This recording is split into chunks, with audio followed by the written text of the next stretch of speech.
There is a ton of uncertainty in the world today. But amid this uncertainty, there is one thing humanity has come to rely on: history.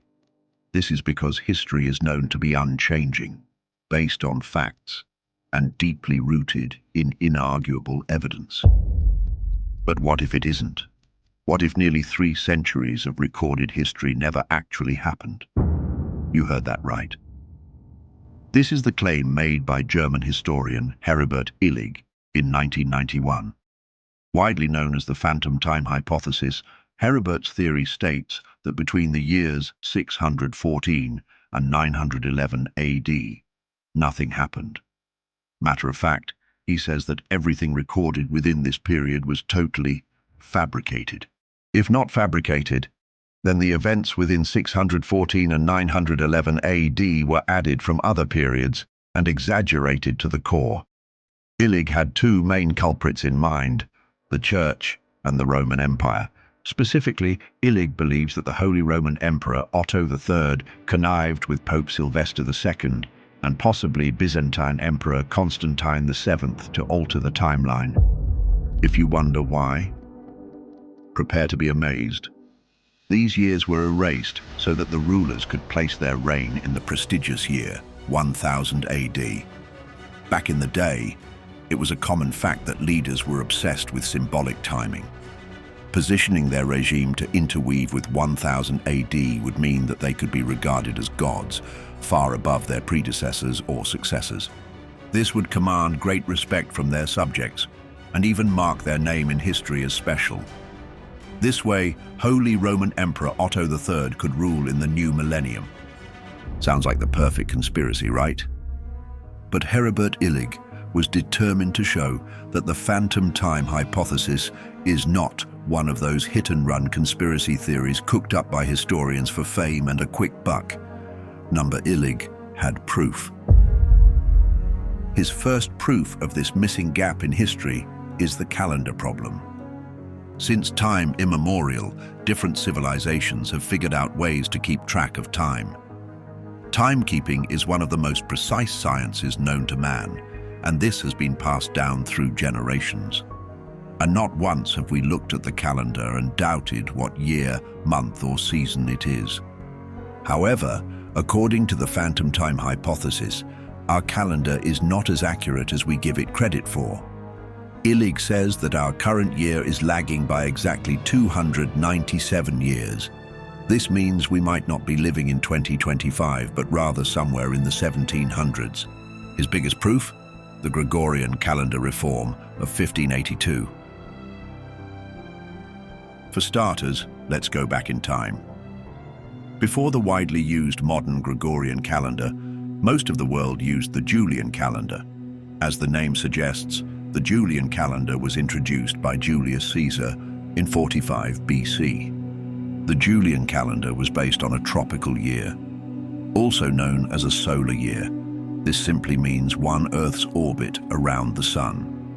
With the Julian calendar, a year was 365.25 days long, adding a leap year once every 4 years. However, there was a tiny error in the Julian calendar. The year was shorter than the calendar assumed. Matter of fact, the real length of a year is slightly shorter, 365.2419 days. Looks so minute, right?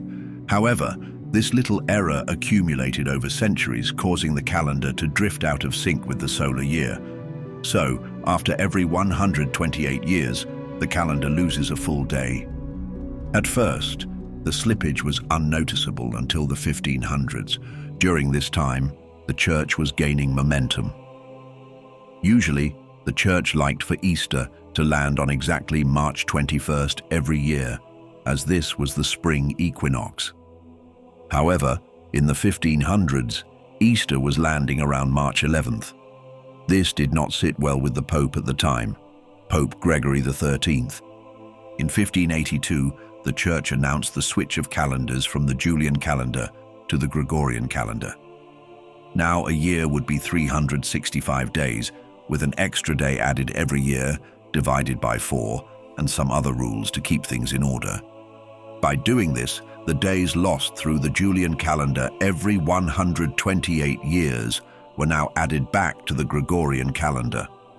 That is, you closed your eyes to sleep on Thursday, the 4th of October, 1582, and the next morning when you opened them, it was Friday, the 15th of October, 1582. The former was the last day of the Julian calendar, and the latter was the first day of the Gregorian calendar. But there is a problem, one that only Heribert Illig dared to notice. The days added were only 10 days, whereas the errors caused by the inaccuracy of the Julian calendar totaled 13 days.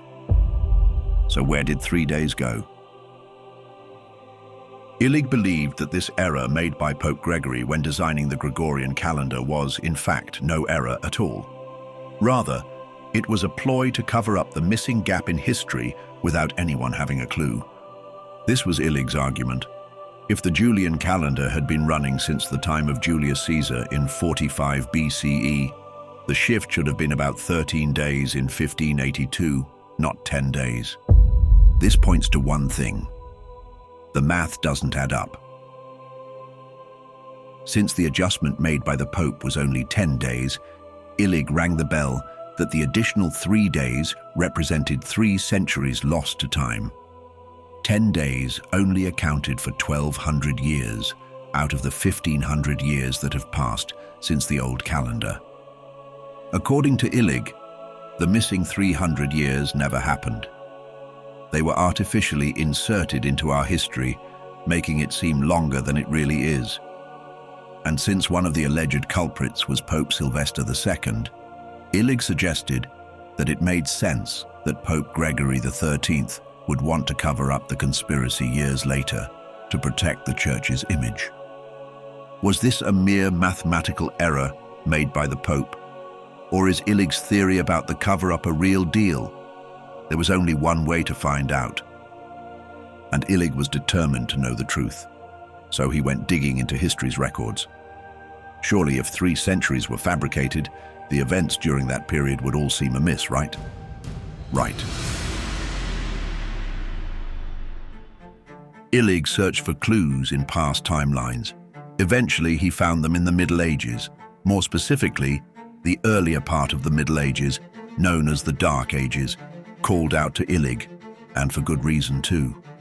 The lack of archaeological evidence within a certain time frame, 614 to 911 AD. If these 297 years truly passed, then it is only right that there is a massive amount of physical evidence. Buildings, tools, art, written records, substantial proof to confirm that people were living and working to advance during that time frame. But according to Illig and other phantom time theorists, this period is strangely empty. When put side by side with other eras, there is a stark difference. It is as though that entire period never existed, just like Illig stated. What exactly is missing? Does this prove that the centuries were purely invented? See for yourself. Illig managed to show that there is a blatant absence of monumental architecture. Throughout history, major civilizations have left behind their footprints. Most times, you see these footprints in the form of pyramids, great temples, castles, and even huge cathedrals. But when you look at 614 to 911 AD, there are no major construction projects compared to before and after that time. Humans are always working, trying hard to make their labor remembered in the sands of time. Surely, there should have been a few monuments to show their existence at the time, right? But there isn't. On the flip side, during the 1st to 5th centuries AD, there were tons of monuments built across Europe, roads, aqueducts, amphitheaters, huge stone cities, you name it. But it looked like everything paused after this period. Illig noticed that the architecture of the year 476 looked extremely similar to that of the year 1000. Is it possible that advancements paused for that long?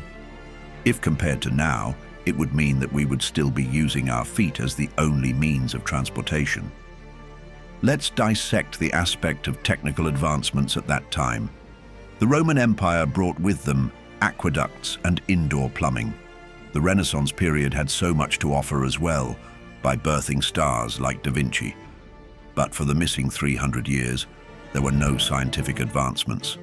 Isn't it strange?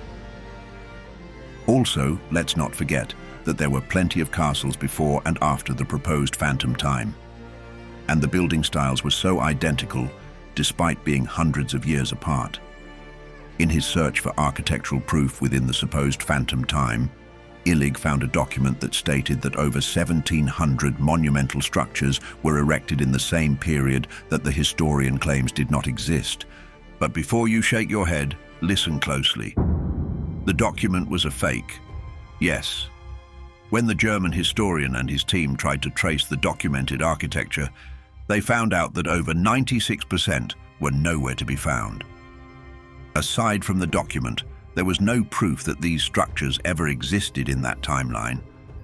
But this is not all. To further buttress his point, Illig pointed out that even the written records of the Phantom period had huge question marks hanging all over. This is because during the Roman Empire and the High Middle Ages, there were thousands of written documents. Books, scrolls, and chronicles were all in abundance from that time. But between the period of 614 to 911 AD, the reverse was the case. Historians could only find a handful of manuscripts, which were mostly from monasteries. There were no significant writings from kings, nobles, or governments from that time. No doubt this makes the phantom time hypothesis all the more believable. Or else, how do you explain the missing archaeological evidence from that time frame? Like Illig argued, what if the time frame never existed to start with? If it is true what Illig said, and that the events from 614 to 911 AD were completely fabricated, then the roller coaster of lies has just begun. And it peaks with none other than the infamous father of Europe, Charlemagne. Charlemagne was one of the most famous leaders in Europe's history. He was not just the first Holy Roman Emperor, but also a warrior, king, and builder of empires. This ruler was known for unifying the continent in a way that no preceding ruler could, leaving behind tales of legendary victories during every single war he went to. But as impressive as Charlemagne's resume looked, it did not escape the snooping nose of Heribert Illig. The historian dared to drop the biggest bomb of all, that Charlemagne never existed. Wait, what? Yes. Charlemagne's supposed reign was between 768 and 814 AD, a period conveniently placed between the Phantom time. Since there was no substantial architecture, written records, or scientific inventions from the missing period, this seemed like the best cover-up story. Create a figure so glamorized and exalted that no one would question his existence centuries down the line. According to Illig, this was how Charlemagne came to be. Also known as Charles the Great, Emperor Charlemagne had quite a robust history. Besides being the emperor at the time, this man was also an astronomer. Not just that, he was also an agriculturalist and an architect. Hold on. This is not all. During his supposed 46-year reign, he was mostly traveling around the world, fighting and winning wars for an estimated 44 years. Despite being so occupied, Emperor Charlemagne still found time to get involved with the laws of the time. It is said that he invented a jury system and created over 100 new laws. In addition, Charles the Great restructured the education system. As icing on the cake, guess what he also did? He updated scripture. Now, you must be wondering how one man did so much during one lifetime. We wonder how too. But Illig and his supporters say that Charlemagne achieved so much during one lifetime because he was not real to start with, but a mere fictional character who climbed his way to the top through the pen of another. Illig's proposed reasons for why Otto III would create such a character: to create and legitimize the rule of the Ottonians. The Ottonians were a dynasty that ruled the Holy Roman Empire during the 10th and early 11th centuries.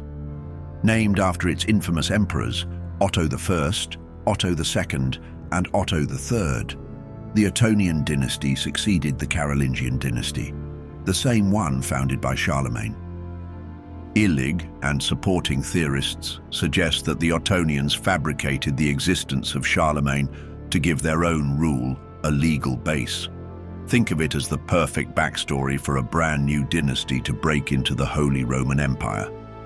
Since they took over from such a highly esteemed Charlemagne-ruled regime, the Ottonians were seen as heroes deserving of the throne. With this thought in mind, Otto III fabricated the Charlemagne character and added his exaggerated features, plastering it into the anchors of history. This motive, combined with the burning desire to rule in the auspicious millennium year of 1000 AD, birthed the absurd rewriting of history. Well, according to Illig, he exposed the fact that most documents about Charlemagne's life were written in monasteries and not by contemporary government officials. Additionally, the Carolingian Renaissance also happened within the missing centuries, raising more suspicion about the convenient timing of such a remarkable event. Let's not forget how glamorized the life of Charlemagne was. Perfect battles and multiple endeavors that looked like they jumped out of a skilled script. Backed with these pieces of evidence, Illig concluded, the years 614 to 911 never happened. This threw the history space into intellectual pandemonium. Many pondered on whether the Pope did make a mistake while enforcing the Gregorian calendar. And even if it was a mistake, how can we explain the strange lack of archaeological evidence from the proposed missing timeline? Is there more to this story than we see? Let's find out together. Do you remember the Julian calendar, the one introduced by Julius Caesar in 45 BC? Yeah, that one. If you recall, this was the foundation for the miscalculation that had Heribert Illig calling out Earth's records, leading to the phantom time hypothesis. Because the accumulated error from the Julian calendar resulted in a lag of 13 days by 1582, whereas the Pope only added 10 to the Gregorian calendar, this is where Illig went voila. However, recent counter-arguments from other historians are saying, not so fast, Illig. Now, Illig argued that from the year when the Julian calendar was enforced to when the Gregorian calendar was adopted, the Julian calendar was strictly followed year after year. But was it really? Many theorists suggest that it most likely wasn't. Before 1582, when the Gregorian calendar came into play, different countries applied leap years inconsistently. This would mean that the calculation made by Illig was incorrect to start with. Other historians proposed that religion and politics might have interfered with the Julian calendar as well. For example, some churches already tried multiple times to realign their Easter dates, even before Pope Gregory XIII decided to change the calendar altogether.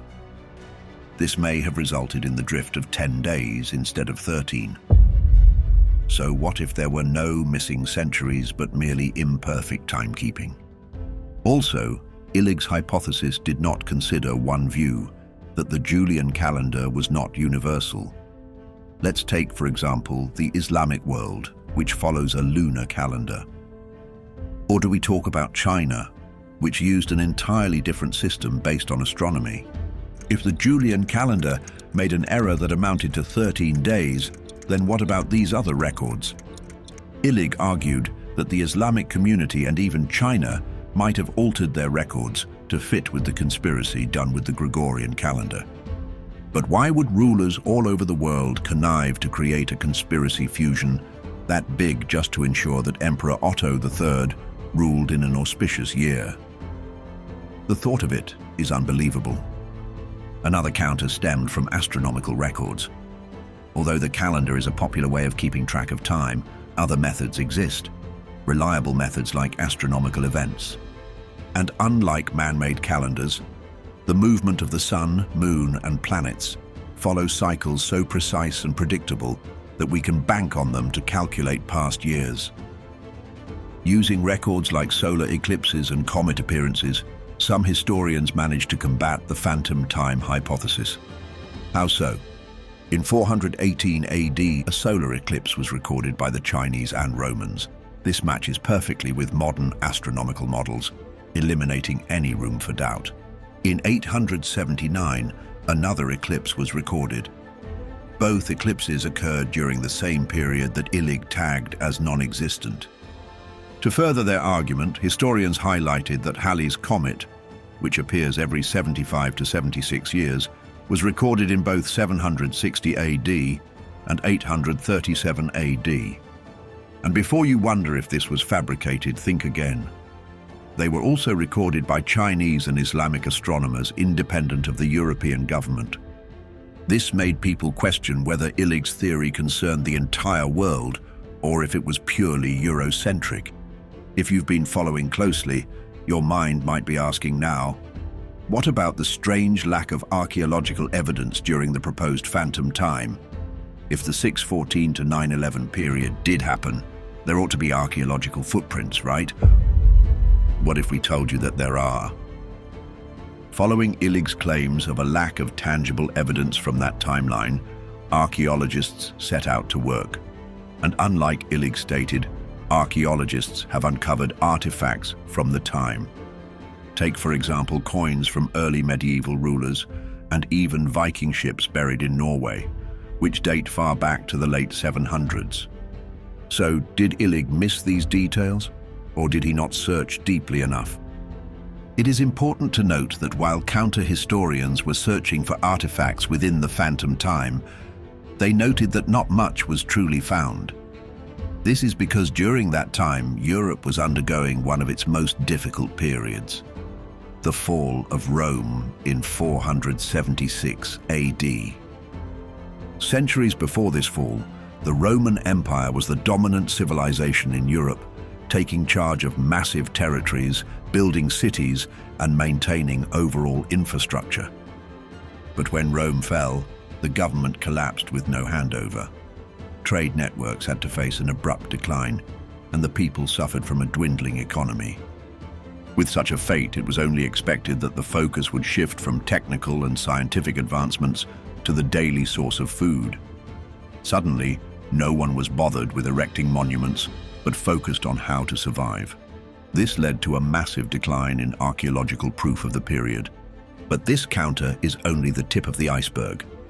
Let's move on to the most eerie one of all, Charlemagne. To combat Illig's claim that Charles the Great was a fictional character in the plot by Otto III and Pope Sylvester II, historians brought up undeniable proof that Charlemagne did exist. Firstly, Charlemagne's life was not just restricted to the people he ruled. The Byzantine Empire, also known as the Eastern Roman Empire, knew Charlemagne and kept records of his life alongside that of other European leaders. Another unusual piece of evidence for Charlemagne's existence is an elephant gifted to the ruler by Caliph Harun al-Rashid of Baghdad in 802 AD. French and Islamic records hold this information, showing that Charlemagne was recognized outside of Europe. Lastly, there are coins and other artifacts with the ruler's face on them. This proves that Charlemagne did exist. His life's achievements may have been exaggerated, yes, but there is proof that he was no fiction. This makes us turn to ponder on Illig's theory. Could these pieces of evidence all be a ploy to cover the biggest plot of rewriting time? Who knows? While Heribert Illig's phantom time hypothesis seems to hit the nail on its head, the counter-arguments seem plausible as well. So until there is concrete enough evidence to call out Emperor Otto III and his supposed ally, Pope Sylvester II, the missing gap theory remains a theory, for now. Have you ever thought about it? What if the greatest civilizations in African history weren't lost by accident, but erased on purpose? It's old news that when you try to describe ancient superiority, the first civilization that comes to mind is that of the Greeks, or Romans, or Egypt. But beyond the Nile, tucked under centuries of silence, is Africa. And Africa birthed empires so advanced that they rivaled the more popular neighbors. These kingdoms built pyramids taller than Giza. They mapped invisible stars without telescopes. Even better, they knew how to trade across oceans before Columbus was born.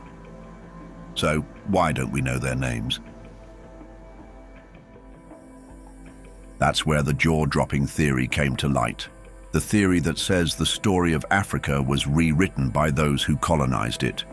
What the colonial masters couldn't conquer, they buried. And these forgotten African empires are part of what they buried. For centuries, Africa was labeled the Dark Continent. Not because it lacked light, no. It's because its light was hidden. But when you think about it, how was an entire continent shoved under the carpet? It all started with a dangerous myth, one promoted by colonial explorers and European historians. This myth rang across countries, saying that Africa had no written history, no monumental architecture, and no advanced science. Can you believe that? But to combat this myth, archaeological evidence tells a different story. In Zimbabwe, there are stone cities that defy engineering logic. How can the colonial masters explain this? There are also reports of the Malian astronomers predicting stellar movements as far back as the 13th century. It gets more interesting. In Ethiopia, rock-hewn churches were carved from a single stone. All these feats were achieved at frequencies that alter average human standards. These weren't tribal anomalies, they were empires. Empires with systems, structures, and sciences that don't fit the linear timeline we've been told. What if this misinformation is why they were forgotten? This is why we have set out to reveal the truth.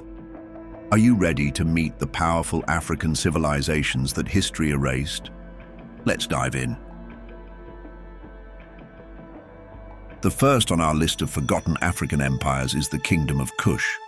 When people think of pyramids, they think of Egypt. But do you know that Egypt wasn't the only pyramid-building civilization on the Nile? Yes, Kush was a close rival. Welcome to Kush, an ancient African kingdom that flourished for over 1,000 years. At first, this empire had its capital in Napata. Later, it was changed to Meroe, which is said to be deep in modern-day Sudan. For the icing on the cake, the Kushites weren't just Egypt's neighbors. They were once its conquerors. Hard to believe, right? Let's surprise you further. In the 8th century BCE, a paper-tearing event occurred. Kushite kings invaded Egypt, established the 25th dynasty, and ruled as pharaohs. With a strong hand, they revived pyramid construction and redefined Nile Valley architecture. They did not stop there. These Kushite kings also fused Egyptian symbolism with African spirituality. It was clear that they were out to overthrow Egypt's leadership. But there is a problem. While Egyptian names are etched in textbooks today, Kush is treated like a footnote or not included altogether.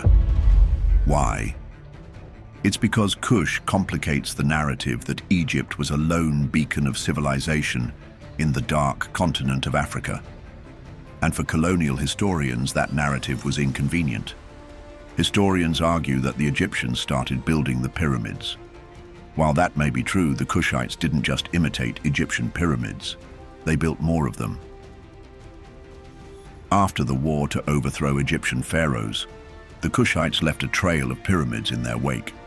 Today, over 200 pyramids still stand in Sudan, clustered in royal cemeteries like Nuri and El Kuru. These are mathematically aligned, steep-sided structures constructed with precision stonework.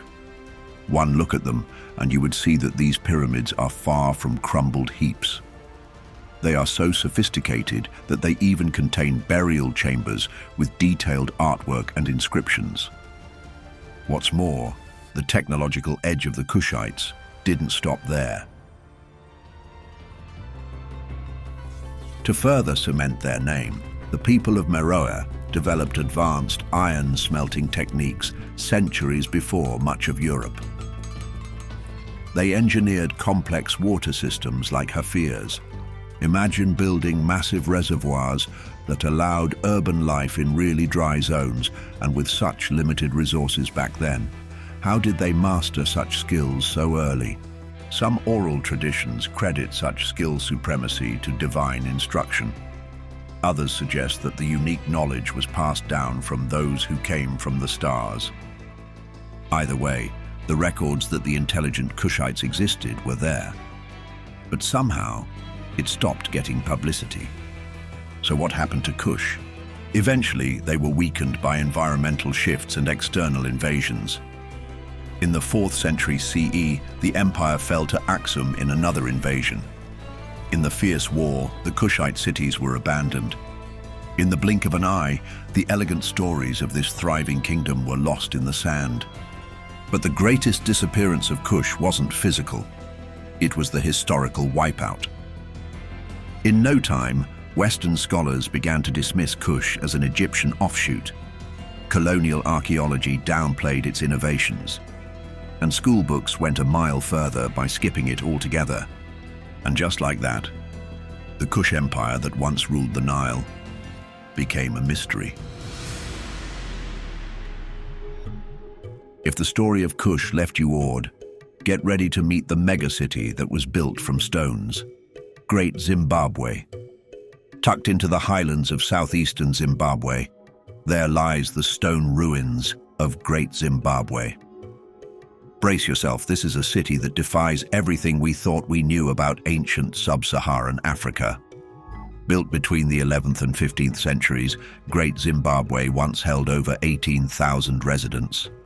How massive is that? But not only was the population a sight to behold, their merchandise was too. The Great Zimbabwe did well to thrive as a trade capital with connections to China, Persia, and India. At its center stood a massive stone structure called the Great Enclosure. This enclosure stretched over 820 feet in circumference and nearly 36 feet high. But what truly astonished archaeologists wasn't just the scale, it was the engineering. The walls of this ancient monument were built without mortar. That is, dry stone architecture stacked up with such precision that many still stand perfectly intact. Seeing that the architecture of the Great Enclosure was so sophisticated, questions began to arise regarding its origin. Who built such an engineering marvel? For decades, colonial scholars insisted such sophistication couldn't be African, any continent but Africa. And this is where the mystery deepened. In the late 1800s, British colonists discovered something intriguing. They stumbled on the ruins of the Great Enclosure. But instead of digging deep, they immediately assumed someone else must have built them. Some argued that it was the Phoenicians. Others proposed that it was erected by Arabs or even Egyptians. It was obvious that these suggestions were keen on crediting anything and anyone but indigenous Africans. But there is a rebuttal too blatant to ignore. As opposed to the speculations, radiocarbon dating, archaeological digs, and local oral traditions all confirm the same thing. Great Zimbabwe was built by the ancestors of the Shona people. How was this possible? For context, the Shona people are the descendants of the Karanga people of Zimbabwe. They were part of an ethnic group called Bantu, and this ethnic group hails from South Africa. It was deduced that the ancestors of the Shona people had more up their sleeve than they liked to show. For example, in such a time with limited resources, their builders mastered geometry, city planning, and long-distance trade. On site, the Zimbabweans unearthed minerals like gold, ivory, and even ceramic artifacts from across the Indian Ocean. To date, their abilities surprised their offspring. Still, textbooks for years labeled it a mystery, ignoring the clear evidence. All because Great Zimbabwe proved Africa had cities, science, and sovereignty long before colonizers arrived. And for some, that truth was too troublesome to teach. But after the ancient Shona people erected such art, they mysteriously disappeared. What happened to Great Zimbabwe? By the 15th century, the city was mysteriously abandoned. Scholars point to exhausted resources, droughts, or shifting trade routes. But other historians suggest something interesting. The growing shadow of foreign influence and invasion wiped them out. As European and Arab interests in the city deepened, local empires were destabilized. This was often done intentionally to get profits. In the centuries that followed, Great Zimbabwe was suddenly reduced to legend. But as astonishing as ancient Zimbabwe was, it's not the only African empire that history forgot. There is more. In the heart of West Africa, on the edge of the Sahara, there stood one of history's most misunderstood intellectual powerhouses, Timbuktu. This is an ancient Mali city located about 12 miles north of the Niger River. By the 14th century, Timbuktu had become the crown jewel of the Mali Empire. This city housed over 25,000 students and a library of hundreds of thousands of manuscripts, with most written in Arabic. These manuscripts were so enriched that they covered mathematics, medicine, astronomy, law, and philosophy. What's more, these documents weren't myths or folk stories. They were peer-reviewed academic works centuries ahead of their time. Some texts even reveal mathematical models that align with heliocentric theory long before Copernicus. So why don't we hear about it? The reason will amaze you. Did you know that for centuries Western academia dismissed Timbuktu as a mythical city? Despite sufficient proof that the city was real, they still found a way to underplay their significance. Imagine a popular town that is deeply advanced being regarded as non-existent. How crazy is that? That's how far they went to abolish the fact that Africa can produce good. And when the manuscripts were finally rediscovered in modern times, the worst elimination plan happened. The manuscripts were quietly archived, with many still untranslated to this day. It was almost like someone didn't want the world to know that Africa once housed its own Ivy League. But not only did the Mali Empire produce a peak city, but this African empire also saw peak progress under a remarkable leader. His name was Mansa Musa, and he was the 9th Mansa of the Mali Empire. In 1324, Mansa Musa made a pilgrimage to Mecca that stunned the known world. What many do not know is this: he didn't just travel, he rewrote the global economy. With an entourage of 60,000 people, 12,000 servants, and so much gold that its sudden influx caused a decade-long inflation crisis in Cairo, Musa was declared by modern economists as possibly the richest man in history. Such influence. His empire was so successful that it controlled vast gold mines, advanced agriculture, and expansive trade networks. These establishments were far from local. They stretched far into Europe and Asia. Despite this influence, Mansa Musa is barely mentioned in global curricula. Why? Because he was black, Muslim, and richer than any European king of his time. That kind of wealth complicates the narrative. It gets more interesting. Not only did the Mali Empire produce wealth and libraries, but it also produced astronomers. A peek into the manuscripts from Timbuktu, and you will find discussions surrounding planetary orbits, lunar cycles, and celestial alignments. These discussions were not speculative arguments, but they were done with shocking precision. For example, some texts described star systems and eclipse cycles in a way that can only be verified with modern equipment. How were they able to do this? Was their technique based on traditional African stargazing? Or do they hint at lost astronomical knowledge passed down from far older civilizations? Whatever the case, they prove a disturbing point. While Europe was still struggling through the Dark Ages, Africa was already practicing astronomy. But the amazing Timbuktu is not the only wonder that the Mali Empire produced. High in the cliffs of Mali, there lives the Dogon tribe. They were an ancient people with a cosmic secret.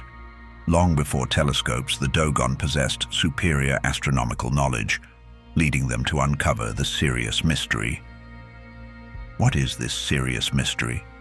This is the special understanding of the Sirius star and its companion Sirius B.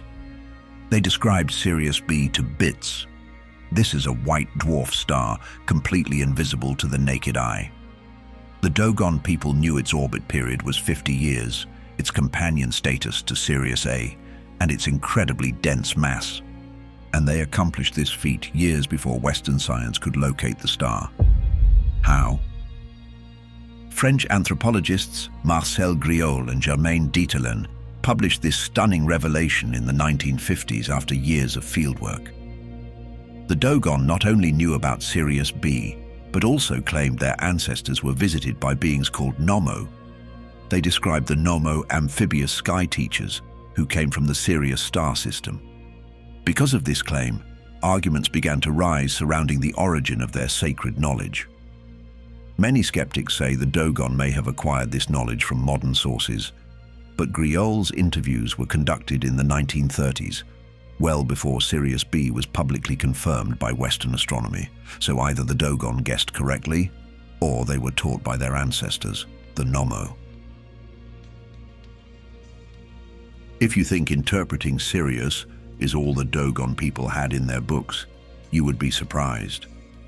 Beyond Sirius, Dogon cosmology is shockingly sophisticated.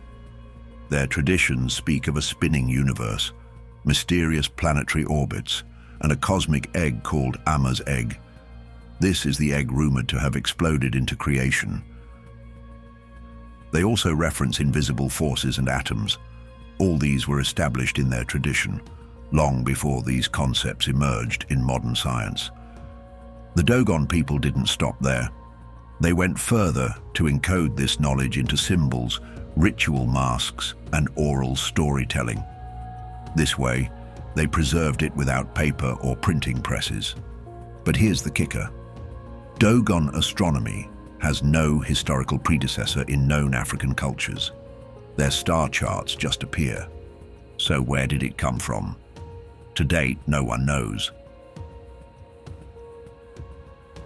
But the Dogon think otherwise. To them, their source is clear. Their knowledge was not invented, it was inherited from the Nommo. So, who is the Nommo? The Dogon people describe them as fish-like, double-gendered beings. The tale gets crazier. They say the Nommo descended in a spinning ark, bringing agriculture, language, and cosmic wisdom. After their mission, they returned to the stars, promising to visit again. Was this story an allegory or a literal memory? If it were literal, then the Dogon weren't just skywatchers. They were messengers, and what they remembered might be what the rest of the world forgot. In the 25th dynasty, a powerful African kingdom ruled over Egypt and controlled most world's power. We are talking about ancient Nubia. From the south of Egypt, in what is now Sudan, rose one of Africa's most strategic and underestimated empires, Nubia. At its peak, Nubia ruled not only its own territory but also conquered and governed Egypt during the 25th dynasty. They exercised so much authority that they were branded as the Black Pharaohs.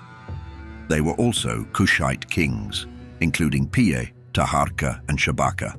And they didn't just adopt Egyptian traditions, they revived and redefined them. For example, Taharka's reign was marked by expansive temple building, military campaigns, and diplomatic relations with other global powers of the time. He's even referenced in the Bible as a pharaoh who opposed Assyria. And yet, he is rarely mentioned in modern education. Why is that? It's because acknowledging that Egypt's rulers were once black Africans from Nubia would overturn everything. Such knowledge roaming about reshapes everything we assumed about power, legacy, and African identity in the ancient world, and nobody wants that. As opposed to what we have been made to believe, Nubian religion was not a copy of Egypt's. Instead, it could be seen as its twin flame. For instance, they worshipped similar gods like Amun, Isis, and Osiris, but they did not worship like the Egyptians. Instead, they gave them local nuance. Their temples were aligned with astronomical markers, and the Nubians maintained a female-dominated priesthood. Queen mothers called Kandakes held immense political and spiritual authority. It gets more fascinating. In places like Jebel Barkal, spiritual science and architecture were merged into one. Their sacred mountain shrines were carved and aligned with the Nile's rhythms and star movements. Some inscriptions explain concepts of soul energy, rebirth, and interdimensional balance in depth. These are all ideas that sound remarkably modern. The Nubian understanding of the afterlife wasn't ordinary. It was both spiritual and systematic, like they were living years ahead of their time. So, who really influenced who? Did Egypt civilize Nubia, or did Nubia awaken Egypt? After the fall of the 25th dynasty, Nubia endured for a while, but history didn't. With time, colonial archaeologists began to downplay and ignore Nubian records, labeling them as copied. Museums started categorizing Kushite artifacts as Lower Egyptian. Before you knew it, entire dynasties were rebranded, and what could not be rebranded was erased. Even today, schoolbooks breeze past Nubia as if it were a side note, if they bother to consider it one. However, the evidence remains. With deep study, you uncover the pyramids, temples, astronomy, and priesthoods, all built by a nation that once conquered Egypt and then was silenced by time. But this is just one of the many buried empires. In northern Ethiopia, there once lived a kingdom known as the Aksum. Ruled by the ancient Aksumite Empire, the Aksum kingdom was so vast that it minted its own coins, traded with Rome, and may have held the Ark of the Covenant. Can you believe that? Aksum rose around the 1st century CE and flourished for nearly 1,000 years. During its reign, this empire maintained trade links with India, Persia, and even China. It controlled the Red Sea corridor, which was a vital economic channel. And all this was long before European powers took notice. But even above its abundant gold, the Aksum was known for something more remarkable: its spiritual prowess. Ancient Ethiopian tradition says that Aksum's rulers were direct descendants of King Solomon and the Queen of Sheba. This statement was found in the Kebra Nagast. This is a 14th century Ethiopian manuscript that explains how the Ark of the Covenant traveled from Israel to Ethiopia through the son of King Solomon and the Queen of Sheba. According to the Kebra Nagast, the Ark of the Covenant was brought to Ethiopia and remains hidden in Aksum to this day.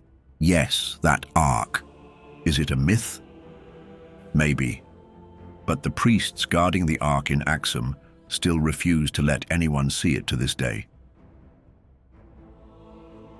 There is news that mainstream media tries hard to hide. Long before Rome embraced Christianity, Aksum had already converted. This doesn't match what we have been taught. Under King Ezana in the 4th century CE, Aksum became one of the first officially Christian empires in the world. Not just in Africa, no, in the world. The Aksum built churches carved straight from solid rock. They wrote theology in Ge'ez, which was their native tongue. And more importantly, they preserved some of the oldest canonical Christian texts outside of Israel. But here is the thing. Aksum's brand of Christianity wasn't Roman. It was deeply African, fused with ancient Judaic traditions and local cosmology. With such a unique culture, why is this legacy so unknown? Perhaps it's because history painted Africa as a receiver of Christianity, but never a source. Too bad. Aksum turns that myth on its head. One of Aksum's greatest mysteries lies in Lalibela. This is a medieval city where 11 monolithic churches were carved downward from solid bedrock. They were sculpted from the earth with no scaffolding or modern tools. But here's the twist. Some researchers claim the churches release mysterious frequencies known to alter states of consciousness. This implies something strange. The churches were no ordinary places of worship. They held something more. But still, the textbooks say nothing. Maybe because once you admit Africa had its own sacred science, you start to wonder what else got buried. For centuries, we have thought of ourselves as unique, the pinnacle of evolution. While this belief seems to hold water, the Silurian hypothesis suggests otherwise.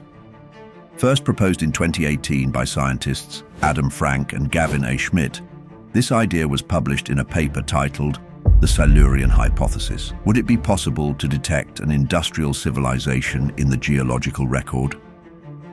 The paper suggests that not only did an advanced breed exist before us, but geological processes must have erased all evidence of their existence. What started as a mere idea of civilization before us quickly transformed into concerning questions about their remains. Think about it. Imagine that the whole of humanity disappears today. How long would it take for all evidence of our existence to follow suit? Scientists peg it at a few thousand years. Our formidable skyscrapers would crumble, plastics would degrade, even our radioactive waste would fade. If all traces of our seemingly magnificent presence could disappear in a few thousand years, what do you think happened to the civilizations before us? Could we humans just be the latest chapter in a much older story?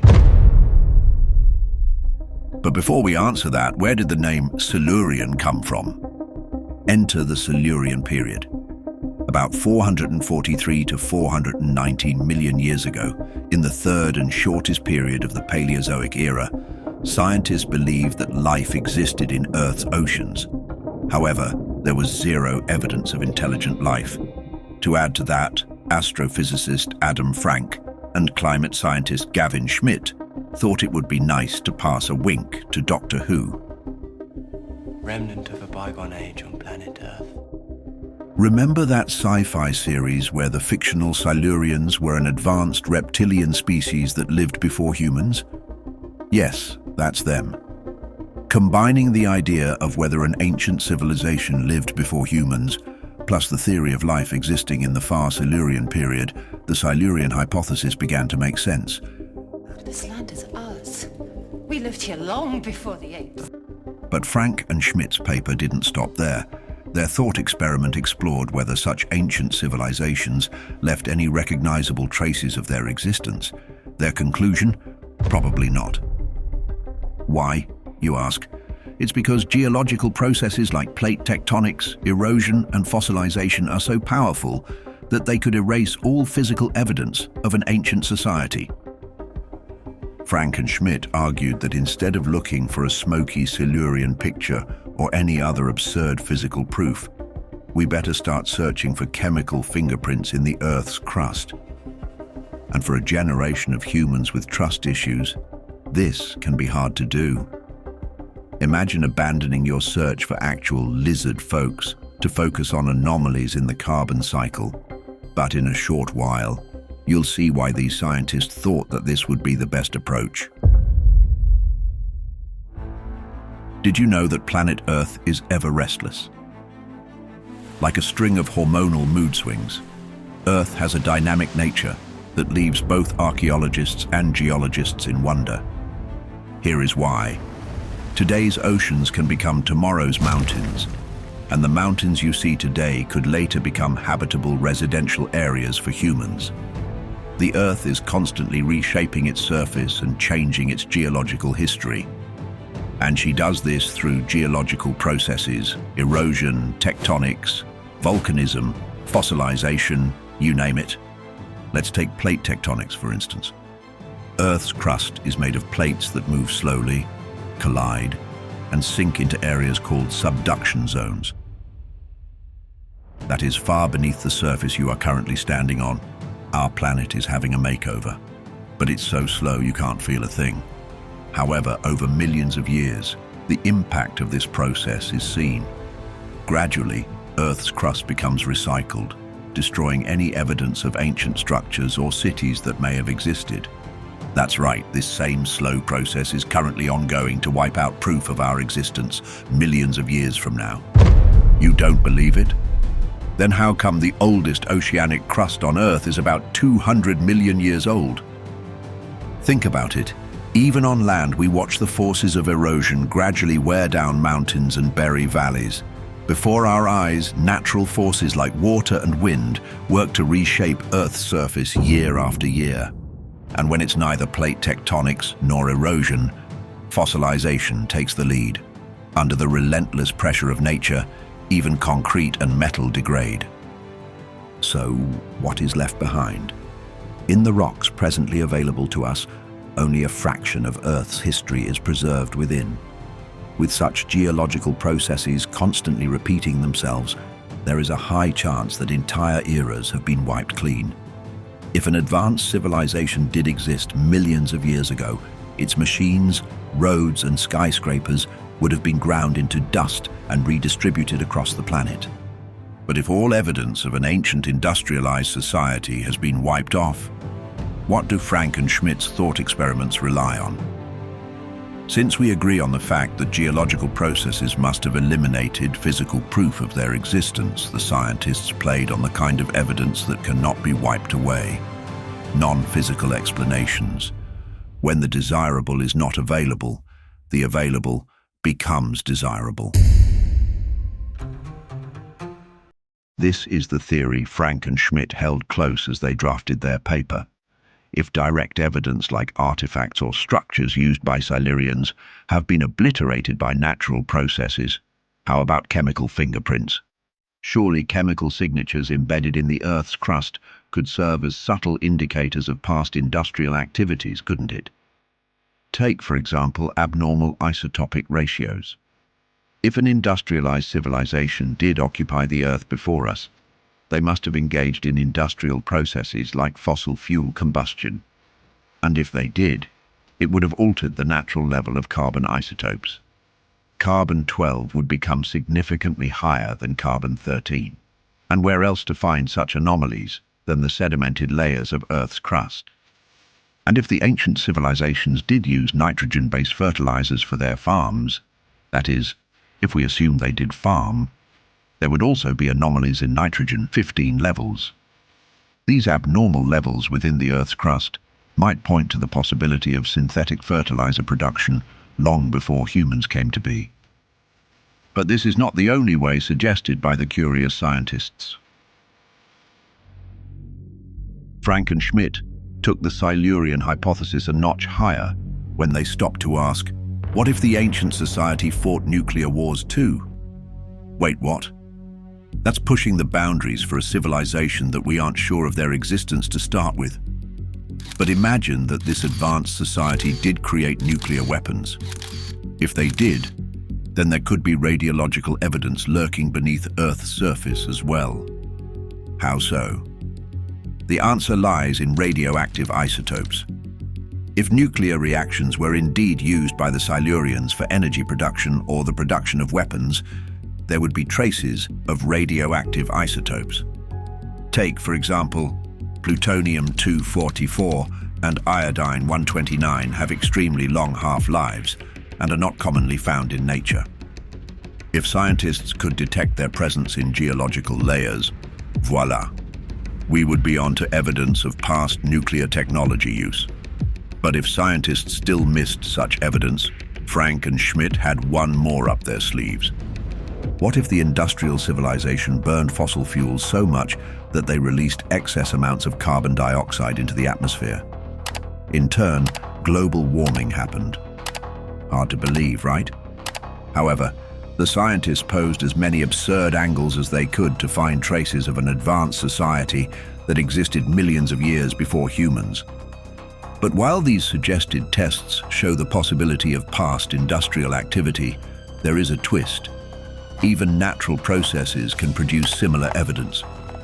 For example, volcanic eruptions can send massive amounts of carbon dioxide spiraling into the atmosphere.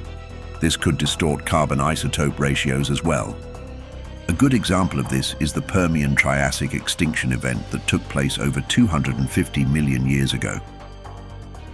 In the blink of an eye, a massive volcano eruption led to global warming and ocean acidification. So, before you blame ancient global warming on the Silurians, consider the natural events that have also occurred within that period. In the same shoes, we know how exciting the idea of a past civilization fighting nuclear wars sounded. Imagine lizard folks all guarded on their reptilian armor, ready to shoot down an enemy lizard country. It's the perfect Doctor Who's reincarnation. But as interesting as that sounds, it might not be the case. Nearly 2 billion years ago, the Oklo natural nuclear reactors also occurred in the Oklo region of Gabon, West Africa. Although it is the first, and so far the last of its kind, astrophysicists and scientists have used it to counter the Silurian hypothesis. Even if traces of radiological evidence from past industrialized societies were found today, it might be discounted to stem from natural nuclear processes, just like the one in Oklo.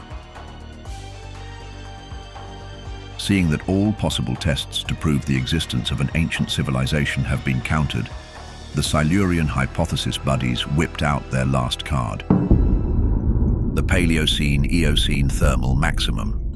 Also called the PETM for short, this event occurred approximately 56 million years ago. To date, it is known as one of the most extreme global warming events in Earth's history, and for good reason. For thousands of years, global temperatures rose by 5 to 8 degrees Celsius and reached 20 degrees at the North Pole. The warming lasted over 200,000 years, releasing massive amounts of carbon into the atmosphere and causing profound environmental changes.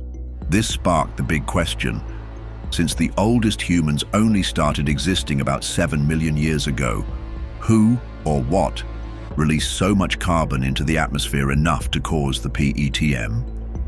Could it be the same advanced civilization proposed in the Silurian hypothesis? This, here, was Frank and Schmidt's last card. Think about it. In the modern Anthropocene era, industrial human activity has caused a spike in carbon emissions. This has led to non-stop warnings from the government about a potential global warming event. If humans can release as much carbon into the atmosphere as the planet witnessed 56 million years ago, what is the guarantee that the PETM emission was not done by another industrial civilization like us? What if the Silurians lived a life as full as ours? Did they truly cause the PETM? Or that event is not enough proof of an advanced society before us? You guessed right. It isn't. Following Frank and Schmidt's paper, other scientists have since discredited the ancient civilization theory as the cause of the PETM.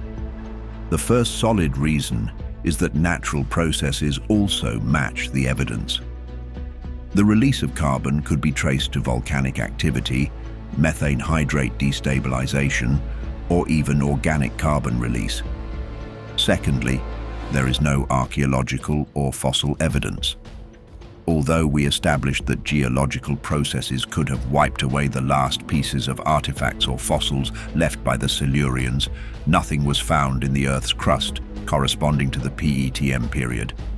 Lastly, the timing of carbon release during the PETM was far slower than the rate of carbon emissions caused by human activity. If the ancient breed were as advanced as the theory claimed, the carbon emissions rate would be alike. Instead, the rate of carbon release during the PETM resembles that of a natural, gradual process. With these counter-arguments, down went the last card from the founders of the Silurian hypothesis. However, if the PETM event is not enough pointer to an advanced society existing before humans, other indicators still exist. Enter the dinosaurs. For years, the scientific community assumed that dinosaurs were nothing more than ferocious, lumbering creatures with little intelligence. But what if these species are far more intelligent and industrialized than we give them credit for? At first, the focus was on the Stegosaurus. Although gigantic in physique, its brain was so small that the entire species was written off as lacking intelligence. But this changed with recent studies. In 2021, one man dared to look beyond the general appraisal of dinosaurs. Paleontologist Diego Paul researched the Maiasaura species, and the results were astonishing. These species exhibited surprising intelligence and social behavior. For instance, The Maiasaurus species returned to the same nesting sites year after year. This not only proved that they had a memory, but also the ability to assess the environment's comfort for their offspring. But this is not all. Pohl's research also proved that the Maiasaura communities worked hand in hand to improve their living. While the males protected the nesting females and eggs, younger dinosaurs foraged for food. No doubt, this level of social organization mirrors behaviors seen in modern-day animals. They were advanced in their own way. But if you think the Maiasaurus species are the closest bet to the ancient civilization hinted by the Silurian hypothesis, think again. Among all dinosaurs, the Troodon stands out as the strongest contender for advanced intelligence. For starters, this small bird-like dinosaur had a brain-to-body ratio higher than most of its contemporaries. Add to that, paleontologists deduced that its binocular vision and grasping hands could mean that the species was familiar with complex tasks like cooperative hunting. For an icing on the cake, researchers speculate that if the asteroid impact 66 million years ago had not wiped out the dinosaurs, perhaps the Troodon species might have evolved into more intelligent forms, perhaps even more intelligent than humans. To this effect, paleontologist Dale Russell quickly cooked up the Dinosauroid, a theoretical evolution of Troodon into a humanoid-like creature capable of building machines and transforming culture one dinosaur at a time. How bizarre is that? Very bizarre. Although it was a speculative idea, Russell's theory flares up an interesting possibility. Could other undiscovered dinosaur species have reached a higher organizational level beyond that of the Troodon? If dinosaurs like the Troodon showed advanced intelligence, could they have laid the foundation for a civilization by themselves? Again, the lack of direct evidence in the form of tools, buildings, or artifacts does us no good. However, the Silurian hypothesis does not fail to push this idea further. If an advanced dinosaur civilization did exist, its remnants might be screaming for help as faint isotopic signatures in the geological record. It might surprise you, but what if the ancient civilization is an entity we've been overlooking over the years? Over 2 decades ago, a Japanese biologist named Toshituki Nakagaki conducted an experiment that left scientific jaws hanging in shock. The biologist placed a slime mold and a sugar cube in a maze. At first, both entities were at the far ends of the maze. In a few hours, the mold grew its threads through the maze, searching and rerouting itself until it reached the sugar. With that experiment, fungi rivaled the intelligence level of some animals, despite lacking a brain. This poses the question, could fungi have been the footing for an ancient intelligent system? If yes, their civilization might have thrived quietly, leaving no traces to be found. The list goes on. If we dare to explore some more, we might find that even the pyramids and their excellent structures are more of a question than an answer. Although agreed to have been built by the Egyptians, paleontologists beg to differ. Take a look at the Great Pyramid of Giza in Egypt. Now look at Chichen Itza Pyramid. Lastly, the Great Pyramid of Cholula in Mexico. What do you notice? All 3 pyramids were built thousands of years apart and are deduced to be built by the ancient people of each city. However, the recurrent style and patterns of these structures situated oceans apart begs the thought, did an advanced civilization build them even before humans existed? We are just as curious. Once again, the Silurian hypothesis leaves us wondering, was there an ancient industrial civilization before us? In what form did they come? As the PETM, Troodon dinosaurs, the overlooked fungi, or the true architects of the pyramid? More importantly, are these societies all lost to geological processes? Or if we look a bit closer, their chemical fingerprints would call out to us. What do you think?